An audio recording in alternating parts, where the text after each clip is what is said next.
महाप्रभु को नहीं जीवे फरेने वाला गाँ गंडा सहर रे लागी बहला मोहदधी निचे दिने घुसुड़ी पड़िबो हजार हजार ग्राम कोटे आण देव गरुड़ पिठी रे बसी बिलात को जीवे से ब्रह्मराशिल जाई फुल रेल इंजिन रे बसी। जय जगन्नाथ दर्शक बंधु आपण जदि प्रकृत रे मालिकार भक्त होइतांती ताहाले निश्चित भाव में आपण दिने दिने श्रवण करथिबे जे महाप्रभु दिने पागला रेल इंजिन रे बसी बिलात को जीवे बोली। एई कथार सत्यासत केते आउ एई कथार वास्तवता केते आज आमे एहार प्रमाण देबा को जाउछु। सत्य कोन महाप्रभु पूरी श्रीमंदिर छाड़ी बिलात पळै जिवे कि जदि हां ताहाले केबे एहार सठिक डेट केबे आपण माने जदि आम सहित भिडियोटी को शेष पर्यंत देखंती ताहाले निश्चित भाव में एही द्वंद्वरु मुक्ति पाई परिबे। महापुरुष लेखिले महाप्रभु को नहीं जीवे फरेन वाला गाँ गंडा सहर रे लागिबो होला। एई घटनाटी निश्चित रूप से सत्य रे परिणत होबाकु जाउछि। एई जो 2024 रथ यात्रा आछि आपण जानिथिबे एई रथ यात्रा रे एक 13 दिनिया पक्ष पडिबाकु जाउछि।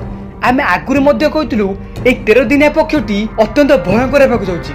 एही 13 दिनिया पक्षरे ही महाप्रभु बिलेत को जीवार मालिकार लेखा होइछि। तापर कहिले महोदधी निचे दिने घुसुड़ी पड़िबो हजार हजार मुंड कोटे आण देव महोदधी घुसुड़ी पड़िबो एहार प्रमाण मिली सारिछि। श्री जगन्नाथ पताका उपरे 5टी काऊ बसिथिबार प्रमाण मिली सारिछि। आपण माने निश्चित भाव में जानिथिबे काऊ होउछि अशुभर संकेत। काऊ लड़ाई देखिले निश्चित 2-4टा मुंड जीवार संभावना थाए। ठीक सेही भली एई अशुभ संकेत मन आगुरु मिली सारलानी। महाप्रभु निश्चित एई रथ यात्रा पूर्वरु फरेन यात्रा करिवे बोली अच्युतानंद महापुरुष 600 वर्षरू ताकर रचित मालिकार लिखिचंती। तापर कहिले गरुड़ पिठी रे बसी बिलात को जीवे से ब्रह्मराशिल जाई फुल देखिबु दुई नेत्र रे गरुड़ पिठी रे बसी यार अर्थ होउची सेही पागला रेल इंजिन कथा एठारे वर्णना करायछि। आउ किछि दिन मध्य रे ओडिसा रे एक भयंकर दुर्घटना घटिबो जाउछि। महापुरुष लिखिले ग्रामे ग्रामे छेली होणा देखि देबा देबी होइबो बनालो जाई फुल लागी जीव 3 हणा छेली बळी पड़ला बळिका